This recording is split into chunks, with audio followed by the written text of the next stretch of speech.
All right, hello everyone. Today is Thursday, March 18th, and this is the Cluster API Provider Azure office hours. To start, we have a demo from Christian. This one who's going to show us some stuff with Azure Sinai. If you want to share your screen, Christian, go ahead. Sure.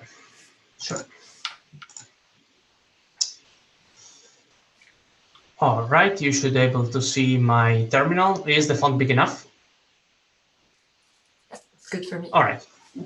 Oh, Awesome. It's a little small, maybe a bit bigger. Yeah.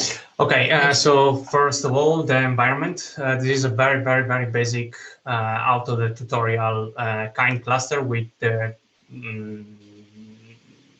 untouched CAPI and CAPZ controllers. You can see the versions, 3.14 for CAPI and 4.12 for CAPZ. They might be even slightly outdated. I will begin with an empty cluster with just standard workload cluster generated with clusterctl config, and I will manually make the needed changes in order to make it work with Azure CNI, and then I will show you the changes I needed to do in the CRs to perform the same thing basically automatically.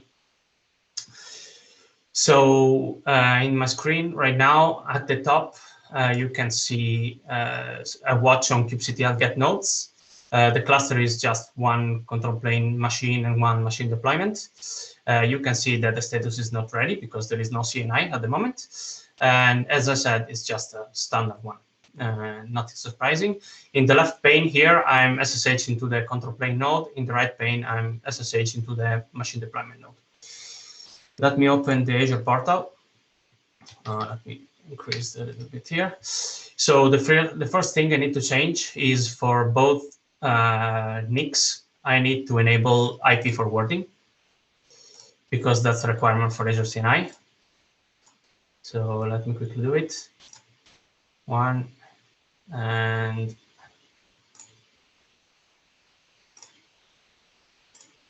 2.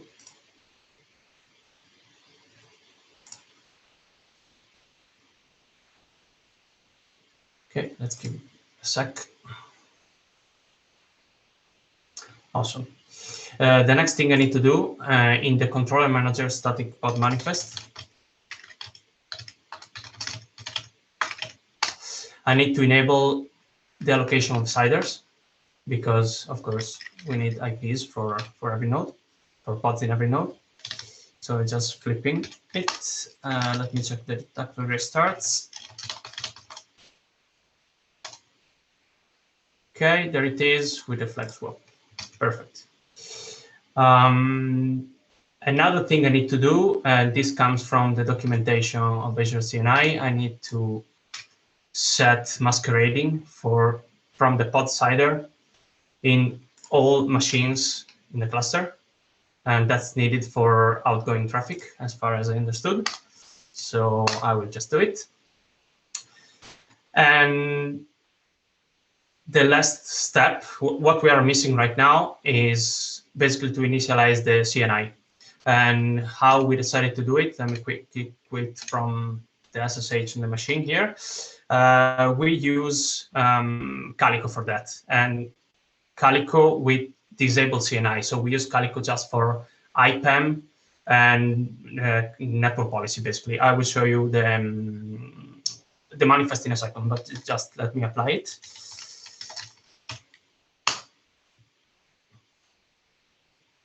All right, this is basically the example Calico manifest that comes from the website, so nothing special here.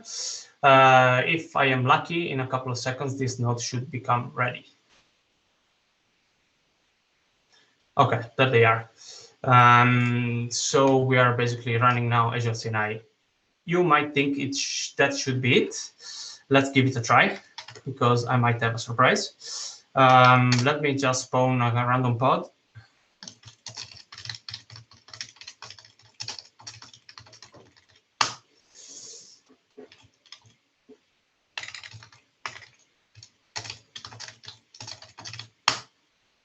All right, so I have a random pod. I want to check quickly if the CNI is working.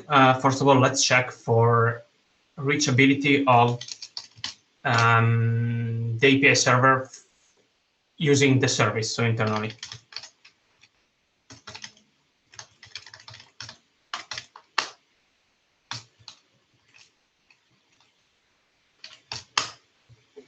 Okay, it seems to be working. Let's try to reach something on the web. Working as well. But I'm afraid we are just unlucky with the demo for once, because there is a problem by default, which is the routing table. Azure CNI relies on routing to provide routes from pod siders to the nodes where those pods are spawned. All right. So in order for this to work, the routing table has to be assigned to all subnets. But as you can see, by default, this routing table is assigned only to nodes and not to the control plane. And that's not good. I don't even know how the test worked, to be honest. It should have failed. But anyway, so one last thing I need to do here is to assign another subnet, which is the control plane subnet.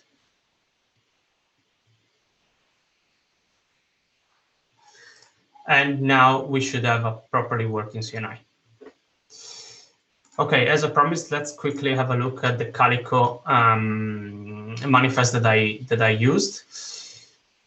So as you can see, there is the IPAM plugin in host local mode, and that means that it uses the pod sider that is specified in every node in Kubernetes. So the controller manager defines a cider for every node, and Calico picks up that cider to assign IPs to pods. And the other thing I want to show you is that in the Calico node daemon set, we have the Calico networking backend set to none. So this is not Calico doing CNI. All right, it is just used for the initialization. Okay, so how to automate all these things? In this screen, let me try to slightly increase the font, but I can't increase it too much. On the left, this is a diff, a two-column diff. On the left, you have the vanilla manifest created with cluster.ctl. And on the right, you can see the same with the changes needed to make Azure CNI to work. So let's try to check them out. First of all, I need to specify the name and the routing table for the control plane subnet for the reason I just mentioned. So I need the same route table to be shared between the machine deployments and the control plane subnets. So I need to do this. Then I flipped the flag for allocate node siders on controller manager. Nothing fancy here. I created a systemd unit to run the IP tables command I showed you, and I added a pre-kubeadm command just to enable and start the service at boot. And this is for, of course, the control plane. I enabled an IP forwarding again for the control plane with this flag. I did the same also for the machine deployment. And this is again the same systemd unit for the machine deployment this time. So as you can see, it's a very limited amount of changes. So to speed up the process, I already spawned a cluster using the same the CR on the right, so the one with the modifications. So up here again, you have the watch on the new cluster. This is called LBJ23, and again, it is not ready because yes, all pieces are there, but we still need to apply Calico. So let me quickly apply it. kubectl apply -f Calico, and again, the nodes should become ready. In theory, we can also automate application of Calico with the CRs themselves. In Janssen, we don't need that because we have our way of deploying applications on top of Kubernetes cluster. So I didn't take care of that, to be honest. But yeah, And there are a ton of ways for doing this. I mean, and the nodes are ready. Can I ask a quick question? Sure, go on. How's Azure CNI actually getting installed? I didn't see you do that at any point. Honestly, let's start with something. It's difficult to find, at least it was difficult for me to find any comprehensive documentation about installing Azure CNI. So from my understanding, the only needed part was to run IP tables to ensure that the routing table are updated. And basically that's enough. When you install Calico, the Calico template, it initializes the CNI folder with the needed binaries, and that's enough to make the CNI to work. Okay, so you have the binaries in the Calico manifest. That's I guess that's my question. Yes, I think so. I don't remember specifically where, but I think it is this thing.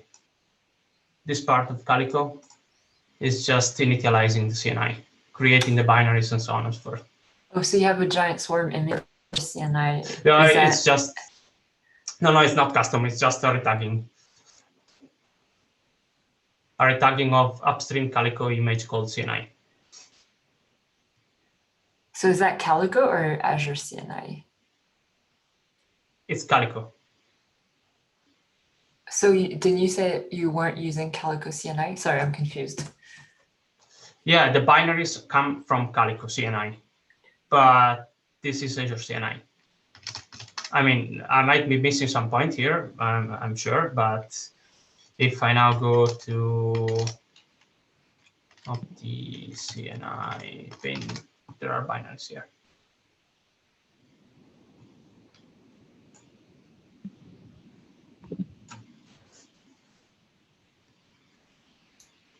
I think I had the same question.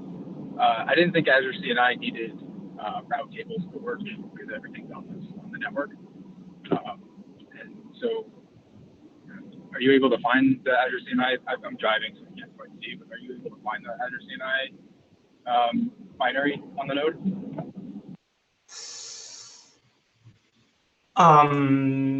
To be honest, just to come back one step, I'm not a super expert on Azure CNI. We used to use it since a long time ago in Giant's World, and we always deployed it like this, and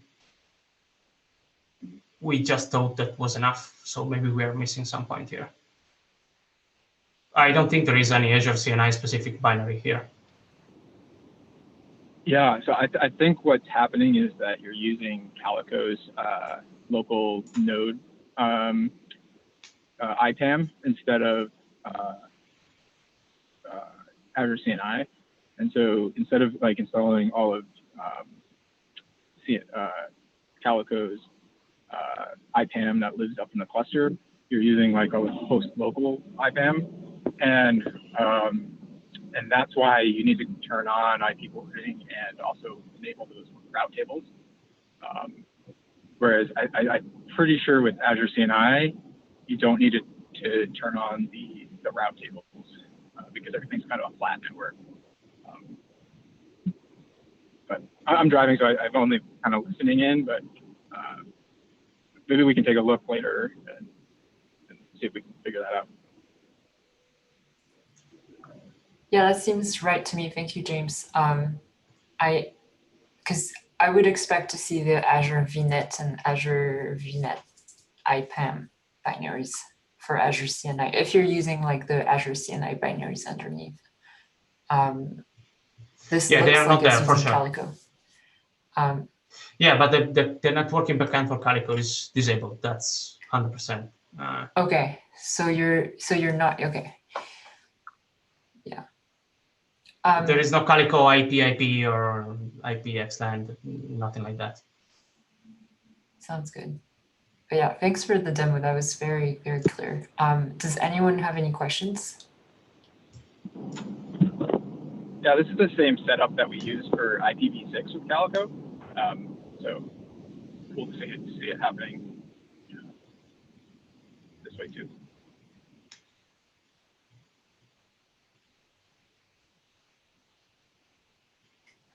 Anyone else?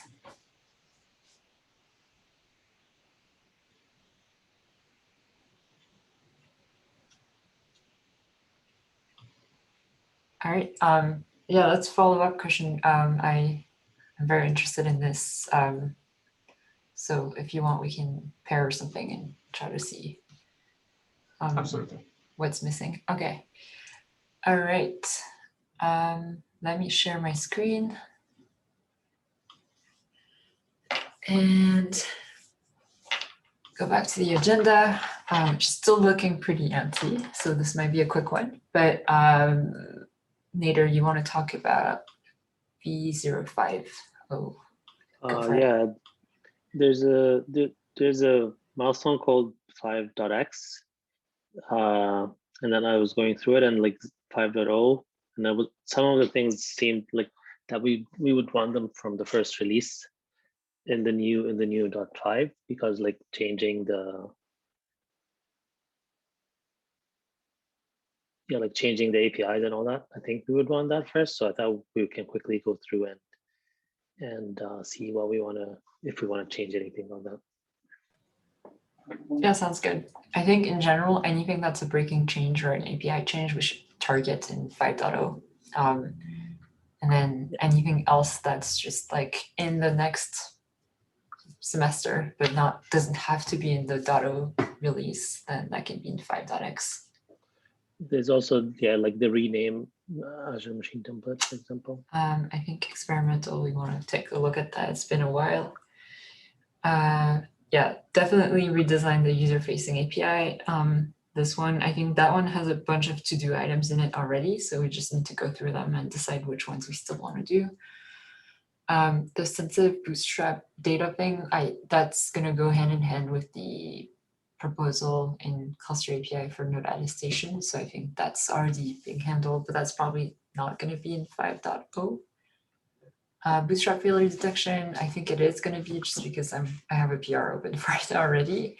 And then this also is going to be in there, I think.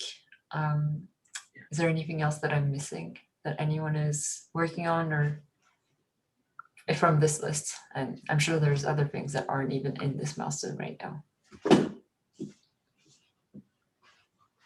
I think the parallel reconciliation, I would like to do this soon.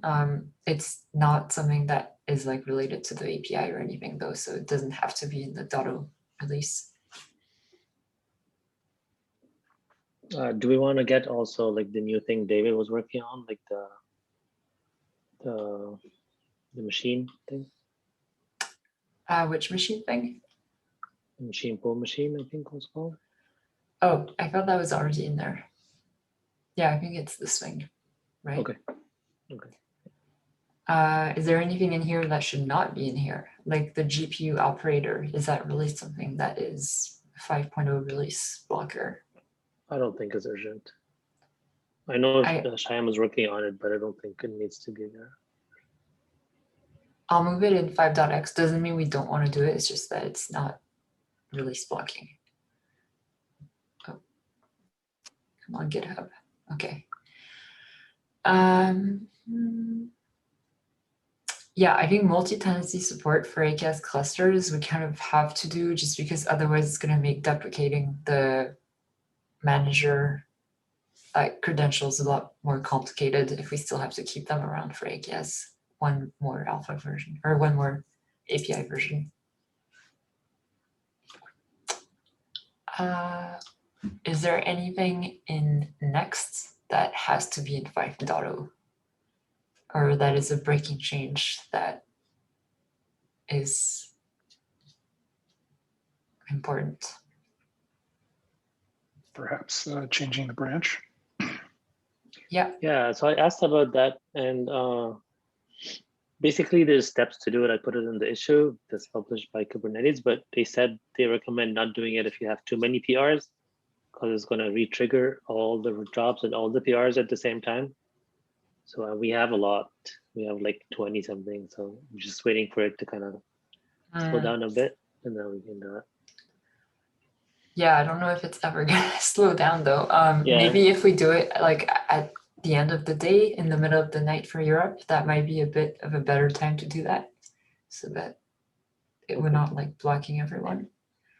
Yeah, I was hoping maybe by release time things will be a little bit less PRs, but we don't have That's to wait true. for that. I think, in my opinion, that's more of a 5.x than 5.0 because it's Sure. not like we can do it at any time. We don't have to do the release after, right? Mhm. But we should do it in this next cycle. And then I would like to see the refactor finally done. I think that's, I don't know what people think, but the only ones that are Yes. left are the experimental. Yeah, it's like So- only a couple of them. Okay. There's something in the chat. David said Gen 2. Oh, Gen 2, where's Gen 2? Yeah, I think let's move that 5.x maybe. I don't know if there are any KEVZ changes required, but let's talk about that later.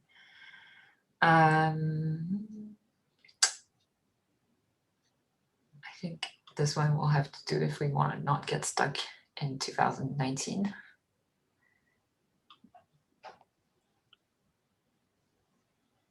Oh, this one. I mean, Oh yeah. so this, oh, GitHub is crashing on me. This one, the load balancer takes 15 minutes when you have a single control plane. That's a cloud provider bug. And I actually have it, like I've already merged a PR to fix it in the external cloud provider. And right now I have a PR open to cherry pick it to the internal cloud provider in Kubernetes/Kubernetes. That's being blocked by unrelated PR failures, and also waiting for someone to approve the cherry pick. So it's not in yet. And then once it's in, I don't know, I'm not sure exactly how the cherry picks to like cloud providers work right now, but I assume it would probably make it in like a future Kubernetes version, but wouldn't necessarily be backported to the like existing minor releases. So this wouldn't really be something we fix in KABZ. It's just a matter of having a new Kubernetes version that has the fix. Is this important enough for us to try to cherry pick it into like older versions of Kubernetes? I think so. The only problem is that because of the nature of the fix, like it's not like a small bug fix. It's more like it is a small bug fix, but it's just the cache wasn't working properly. So this is adding more API calls to refresh the cache when the data is stale. And the issue with that is that it has an impact by having, more API calls. Okay. So I'm not sure it would be acceptable for backport. I'd have to ask. Anyways, in all cases, it's something that's being tracked and it's supposed to be done soon. Anything else that we should?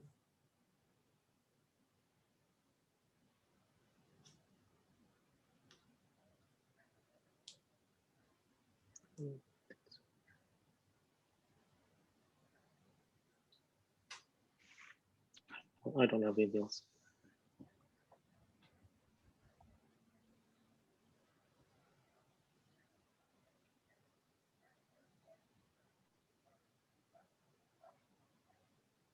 I don't think Cluster API itself has any time frame for the 0.4 release, right? We talked about mid-April. I don't know if that's still on the table, but the problem is So we that have there's time. a lot of proposals and issues and PRs. Yeah. So that's why we tried to like do the proposal enhancement freeze to try to slow down the new ones coming in and try to get the existing ones done. But yeah.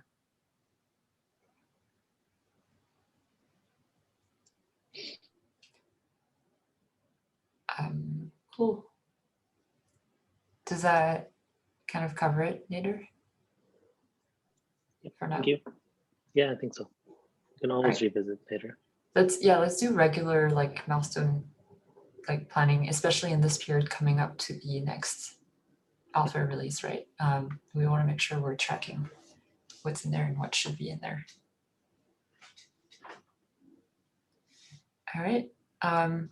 Anyone else have anything they want to bring up or talk about?